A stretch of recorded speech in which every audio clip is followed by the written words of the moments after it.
दो बहुएं नहीं संभलती। निर्मला देवी ने अभी कुछ समय पहले ही अपने छोटे बेटे की शादी शीना नाम की एक मॉडर्न, यानी कि यूं कहिए कि आजकल की मॉडर्न जमाने वाली लड़की से करवा दी। लेकिन निर्मला देवी की बड़ी बहू राधा ठहरी एकदम सिंपल सीधी सादी।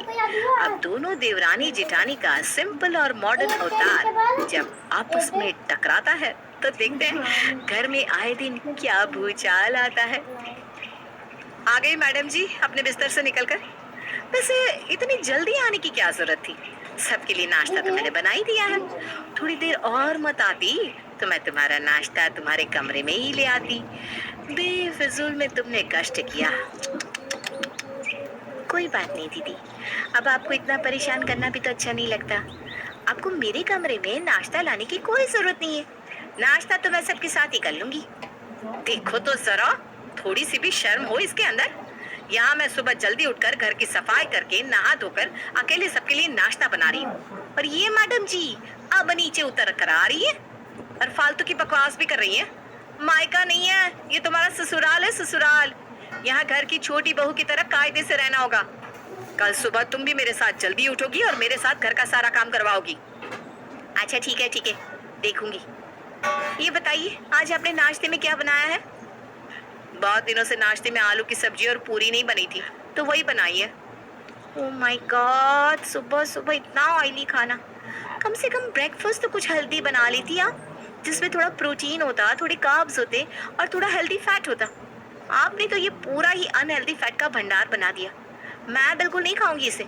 अच्छा, कमी तो ऐसे निकाल रही है जैसे तूने जल्दी उठकर सबके लिए न जाने ऐसा कौन सा हेल्दी ब्रेकफास्ट बना दिया हो। कभी सुबह की चाय भी बना कर दी है तूने किसी को, और आई बड़ी से अनहेल्दी बोलने वाली। आज भी तुझसे ज्यादा ताकत है मुझ में, और मैं ना तेरी तरह ये रूखा सूखा नहीं खाती। बचपन से मेरी माँ ने ऐसा तेल घी और मसाले वाला खाना ही खिलाया है मुझे। इसी में असली ताकत है, और सब आज नाश्ते में यही खाएंगे। नहीं नहीं नहीं, मैं सबके लिए हाई प्रोटीन स्मूदी बनाती हूँ, वो सबके लिए हेल्दी रहेगी। बस 5 मिनट में बन जाएगी। अच्छा, तब इतने सारे खाने का मैं क्या करूं? अब ये बन गया है तो सब वही खाएंगे, और वैसे भी तुम्हारी उस स्मूदी से किसी का पेट नहीं भरने वाला। नहीं, ब्रेकफास्ट में बनेगी तो हेल्दी स्मूदी ही।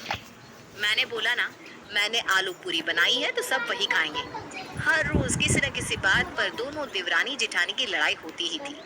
आज मुद्दा मिल गया उन्हें नाश्ते पर लड़ाई करने का। वहाँ बेचारी निर्मला देवी और दोनों बेटे डाइनिंग टेबल पर भूखे बैठे थे, और यहाँ पर दोनों बहुएं लड़ने से बाज नहीं आती, तो बेचारी निर्मला देवी को ही किचन में जाना पड़ता है। हे भगवान, अरे बंद भी करो अपनी ये लड़ाई। वहाँ हम सबका भूखे मारे बुरा हाल हो रहा है, और तुम होके सुबह सुबह लड़ना शुरू कर दिया। अरे जल्दी से सबके लिए नाश्ता लेकर आओ। अरे मैं तो कब से नाश्ता लेकर आना चाह रही हूँ, ये मुझे बाहर ही नहीं जाने दे रही। मैंने सबके लिए आलू पूरी बनाई है तो कह रही है अब मैं सबके लिए प्रोटीन वाली स्मूदी बनाऊंगी। हाँ तो गलत क्या कह रही हूँ? अपने ससुराल वालों को ये उल्टा सीधा खाना खिलाकर बीमार थोड़ी ना होने दूंगी। आज ब्रेकफास्ट में प्रोटीन वाली स्मूदी तो बनेगी ही। ये आलू पूरी कोई नहीं खाएगा। अरे चुप करो दोनों। एक नाश्ते के ऊपर सुबह सुबह इतनी बहस। जो भी बन गया है जल्दी से ले आओ। और हाँ, जिसको भी सुबह का नाश्ता बनाना होता है वो सुबह जल्दी उठकर किचन में काम करने लग जाए, वही ज्यादा अच्छा होगा। वाह मम्मी जी, मैं अच्छी तरह समझ गई कि आप ये मुझे कह रही हो। एक तो मैंने आप लोगों की हेल्थ के बारे में सोचा, ऊपर से आप मुझे देर से उठने के लिए ताना दे रही हो। ये सब ना आपकी वजह से हुआ है राधा दीदी। आप इतनी जल्दी नहीं आती तो कुछ नहीं होता। अरे इसमें मेरी क्या गलती? चुप, एकदम चुप। जल्दी से नाश्ता लगाओ। ठीक है माँ जी, बस अभी लगाती हूँ। बहुत खुश हो रही हो ना दीदी? आप देखो मैं आपके साथ क्या करती हूँ। राधा जैसे ही खाना निकालने के लिए कैबिनेट से बाउल निकालने लगती है, तभी शीना उससे नजरें बचाकर सब्जी में नमक की पूरी छोटी डिब्बी ही उड़ेल देती है। राधा टेबल पर खाना सर्व करती है, लेकिन जैसे ही सब लोग खाने का पहला निवाला खाते हैं उनके तो होश ही उड़ जाते हैं। अरे छे छे छे छे छे, ये क्या खिला दिया राधा बहू तूने? सब्जी में इतना नमक, पूरे महीने भर का नमक खाने में एक ही बार में डाल दिया है क्या? इससे अच्छा होता कि हम वो शीना बहू की प्रोटीन वाली स्मूदी ही पी लेते। क्या पीते? अरे प्रोटीन स्मूदी। क्यों पीते प्रोटीन स्मूदी? और खाने में इतना नमक कहाँ से आ गया? मैंने तो नॉर्मल नमक ही डाला था सब्जी में। अब कहाँ से आया कहाँ से नहीं वो तो हम नहीं जानते, लेकिन अब इस खाने को कोई नहीं खा सकता। मैं तो पहले ही कह रही थी कि मुझे ब्रेकफास्ट बनाने दो। बनाने दिया होता तो ऐसा नहीं होता। मतलब ये सब तुमने किया है? अरे मैंने ऐसा कब बोला? क्या छोड़िए, मैं तो बस ब्रेकफास्ट लेकर आती हूँ। हाँ जाओ लेकर आओ। शीना बड़े ही नखरे में सबके लिए प्रोटीन स्मूदी बनाकर लाती है, लेकिन जैसे ही वो डाइनिंग टेबल तक पहुंचने वाली होती है वैसे ही राधा जानबूझकर लड़खड़ाने का नाटक करती है और शीना को धक्का देकर सारी की सारी स्मूदी फर्श पर गिरा देती है। ये क्या किया आपने? जानबूझकर लड़खड़ाई? आप देखा मैंने? हे भगवान, मैं भला क्यों जानबूझकर लड़खड़ाऊंगी? एकदम से साड़ी के पल्लू में पैर अटक गया मेरा। अरे तुम दोनों को जो करना है करते रहो, हम दोनों ऑफिस जा रहे हैं, वही कर लेंगे ब्रेकफास्ट। यहाँ तो हर रोज कुछ ना कुछ ड्रामा होता ही रहता है। मिल गई ना दोनों को तसल्ली? अपनी लड़ाई के बीच में हमेशा सबको पीसती हो। तुम दोनों की दोनों एक जैसी हो। क्या? मैं और इसके जैसी? क्या कर रही हो आप मेरे जैसे कभी बन भी नहीं सकती। कभी देखा है खुद को कितनी ओल्ड फैशन हो और मैं कितनी मॉडर्न। आपको तो आजकल के मॉडर्न जमाने के कपड़े तक पहनने नहीं आते। अरे खाना तक बनाना नहीं आता। ओ मैडम जी, मेरे कपड़े ना तुमसे लाख गुना बेहतर होते हैं। मेरी एक एक साड़ी 10-10 दुकानों से छाट कर लाते हैं मेरे रोहन जी। और बात रही खाना बनाने की, तो वो तो सब जानते हैं कि कौन कैसा खाना बनाता है। घूम फिर कर तुम्हें उस प्रोटीन स्मूदी के अलावा बनाना ही क्या आता है? आप ना, अरे चुप करो दोनों। तुम दोनों की लड़ाइयों से मैं तो तंग आ चुकी हूँ। हटो और मुझे मेरे कमरे में जाने दो। घर पर इतने सारे गंदे कपड़े पड़े हैं, जाकर उन्हें धो लो। पिछली बार सारे गंदे कपड़े मैंने धोए थे, इस बार सारे कपड़े यही धोएगी। मैं अकेली? क्यों? क्यों? पिछली बार जब तुम सर दर्द का बहाना करके भाग गई थी तब सारे कपड़े मैंने अकेले नहीं धोए थे ना, तो अब बारी तुम्हारी है। हाँ शीना बहू, आज तू ही सारे कपड़े धोएगी। हाँ हाँ ठीक है। निर्मला और राधा अपने अपने कमरे में आराम करने जाती है और शीना वॉशिंग मशीन में एक साथ कई सारे कपड़े मिक्स करके धोने के लिए डाल देती है। कुछ देर बाद राधा वहाँ आती है। तुमने मेरी पिंक वाली साड़ी धो दी क्या? लाओ मैं उसे सुखा देती हूँ। वो तो मैंने सुखा दी। कहाँ पर? अरे वो रही। राधा जैसे ही पलट कर देखती है तो उसकी पिंक साड़ी का रंग लाल रंग का हो चुका था, जिसे देखकर राधा का पारा हाई हो जाता है। तुमने जानबूझकर मेरी पिंक साड़ी को अपनी लाल साड़ी के साथ धोया ना, जबकि तुझे पता है कि तेरी लाल साड़ी कलर छोड़ती है, तो तूने ऐसा क्यों किया? और ऊपर से मेरी साड़ी के सारे स्टोन भी खराब कर दिए। हाथ से नहीं धो सकती थी क्या? मैं भी तो कितनी बार तेरी साड़ी हाथ से धोती हूँ। अरे अरे क्या हो गया? थोड़े स्टोन ही तो निकले हैं और साड़ी लाल से गुलाबी, सॉरी गुलाबी से लाल हो गई तो अच्छा ही है ना। सबको लगेगा आपने नई साड़ी खरीदी है। और बात रही हाथ से धोने की, तो आप तो जानती हो कि मुझसे ना ये हाथ से कपड़े नहीं धुले जाते। आज के ज़माने में कौन हाथ से कपड़े धोता है? हम मॉडर्न लोग हैं, सब वॉशिंग मशीन में ही धोते हैं। भाड़ में गया तेरा मॉडर्न पना और मॉडर्न चीज़ें। और मैं कोई बाबा आदम के ज़माने की नहीं हूँ, मुझे भी सब पता है। लेकिन हर कपड़ा वॉशिंग मशीन में नहीं धुल सकता। ये बात तेरी मॉडर्न बुद्धि में नहीं आई। मॉडर्न गवारों की मुखिया। मुझे गवार बोला आपने? मुझे गवार बोला? इससे बीच दोनों में फिर से बहस छिड़ जाती है और इस चक्कर में वॉशिंग मशीन के ऊपर रखा नील का डब्बा वॉशिंग मशीन के अंदर ही गिर जाता है और सारे के सारे कपड़े हो जाते हैं बिल्कुल नील जैसे नीले। और उसी वक्त घर पर आ जाती है उनकी बुआ सास पार्वती देवी और घर में घुसते ही उन्हें सुनाई देता है छत पर कपड़े धो रही दोनों बहुओं का कलेश। हे भगवान, ये क्या किया तूने? सारे कपड़े नीले कर दिए। ये क्या मैंने किया है? आपकी करतूत है ये। हे भगवान, इन दोनों ने तो मेरा जीना दुश्वार कर दिया है। अब बैठिए जीजी, मैं अभी आती हूँ। अरे रुक, मैं आती हूँ तेरे साथ। तू तो हमेशा से ही ऐसी ढीली है। घर में 2-2 बहुएं हैं, वो नहीं संभलती तुझसे। जब कभी फोन करती हूँ तो पीछे से इनके लड़ने की आवाजें आती रहती है। आज घर आई हूँ तो भी वही हाल है। कैसी सास है तू, अपनी बहुओं को काबू में नहीं रख पा रही।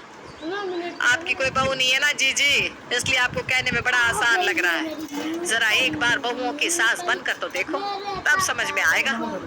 अच्छा, तब तो आज से ही मैं इन दोनों की सास बनती हूँ और तुझे बताती हूँ कि कैसे बहुओं को संभाला जाता है। चल मेरे साथ बहुओं के पास। दोनों छत पर जाती हैं। चल नीचे, बताती हूँ माँ जी को कि क्या किया तूने। आज से तुम्हें अपनी माँ जी को कुछ बताने की जरूरत नहीं है। अरे बुआ जी आप पाई लागू। पाई लागू बुआ जी। हाँ हाँ, पाई लागू हो गया। तो मैं क्या कह रही थी, आज से तुम दोनों के बीच जो भी लड़ाई होगी तुम मुझसे आकर बात करोगी। आज से तुम दोनों के लिए मैं ही तुम्हारी माँ जी हूँ। क्या मतलब?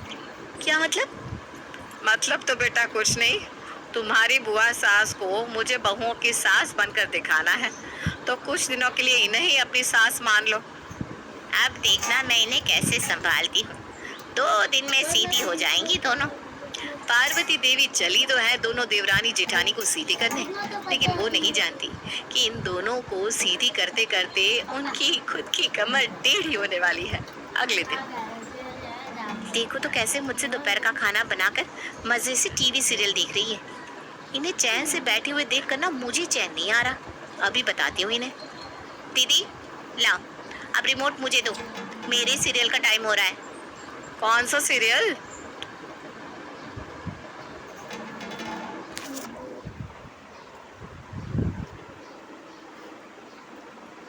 तू तो कभी इस टाइम पर कोई सीरियल नहीं देखती। ये तो मेरा सीरियल देखने का टाइम है। अरे आप तो पहले से ही इतनी देर से टीवी देख रही हो, अब मुझे टीवी देखने दो ना। लाओ रिमोट।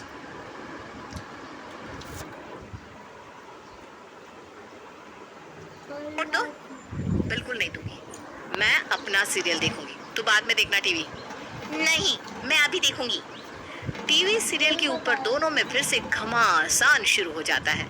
तभी हॉल में बैठी पार्वती देवी निर्मला से कहती है, कैसी बहुएं हैं तेरी, दिन भर कुत्ता बिल्ली की तरह बस लड़ती रहती है। अभी सीधी करती हूँ मैं इन्हें, तू देखती जा। हाँ हाँ जीजी, आप भी कर लो कोशिश। पार्वती देवी उनके पास जाती है। ये क्या हल्ला मचाया हुआ है तुम दोनों ने? शांति से टीवी भी नहीं देख सकती हो क्या? मैं तो शांति से ही टीवी देख रही थी बुआ जी, यही।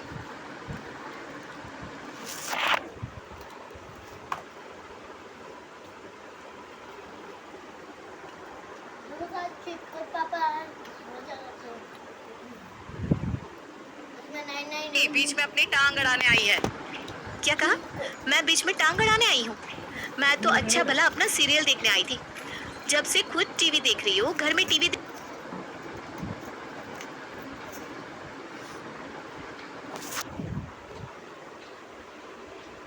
के लिए और भी लोग हैं। अरे ये क्या कर रही हो दोनों? चुप हो जाओ। एक मिनट बुआ जी, अभी मेरी बात खत्म नहीं हुई है। और हाँ दीदी, ये टीवी ना मेरे मम्मी पापा ने मुझे दहेज में दिया था, इसलिए टीवी देखने का ज्यादा हक मेरा है। क्यों, मैंने ठीक कहा ना बुआ जी? कह तो ठीक रही है शीना बहू। अरे क्या ठीक कह रही है बुआ जी? अगर टीवी ये दहेज में लेकर आई है तो रोहन जी भी हर महीने डिश का बिल भरते हैं, इसलिए इस टीवी में ये सीरियल आते हैं। अगर हम बिल ही ना भरे तो ये टीवी ना खाली डब्बा है, डब्बा। अब आप बताइए बुआ जी, टीवी देखने का ज्यादा हक मेरा हुआ या नहीं? बोलिए, मैं सही कह रही हूँ ना? हाँ, तू भी ठीक ही कह रही है राधा बहू। अरे क्या बुआ जी, आप तो कुछ नहीं समझती। रिमोट दीजिए मुझे। नहीं दूंगी। उन दोनों की ऐसी बातें सुनकर तो पार्वती देवी का दिमाग ही घूम जाता है। वो उन दोनों की बातों में फंसकर वापस निर्मला देवी के पास जाकर बैठती है। क्या हुआ जीजी, समझी नहीं क्या दोनों? लड़ने की आवाज तो अभी भी आ रही है। नहीं, वो समझ गई है। पहली बार समझाया है ना, बस अभी थोड़ी देर में चुप हो जाएंगी। अच्छा ठीक है जीजी। अगले दिन रात के खाने के बाद, देख, मैंने आज रात का खाना बनाया था, तो तू अभी सारे बर्तन धो दे। क्या? इतने सारे बर्तन मैं अकेले धोऊं? क्यों? जब मैं इतने सारे लोगों का खाना अकेले बना सकती हूँ, तो तू इतने सारे लोगों के बर्तन नहीं धो सकती? खाना बनाने की बात मत करो दीदी, खाना तो मैंने भी दिन में सबके लिए बनाया था। तो मैंने भी तो दिन के बर्तन धोए थे ना। हाँ, तो मैंने भी तो सुबह के बर्तन धोए थे। तो मैंने सुबह का खाना भी तो बनाया था, इसलिए अब बर्तन धोने की बारी तेरी है। सारे बर्तन जल्दी से अच्छी तरह धो। अरे ऐसे कैसे हुक्म चला रही हो आप मुझ पर? नहीं धोऊंगी मैं। ये दोनों फिर से शुरू हो गई। जाना ही पड़ेगा मुझे। अरे तू कहाँ जा रही है? भूल गई क्या? अभी मैं तुझे ट्रेनिंग दे रही हूँ। तुझसे ये दोनों नहीं संभलेगी। मैं जाकर संभालती हूँ। देखती जा बस। अच्छा, देखती हूँ जीजी। पार्वती देवी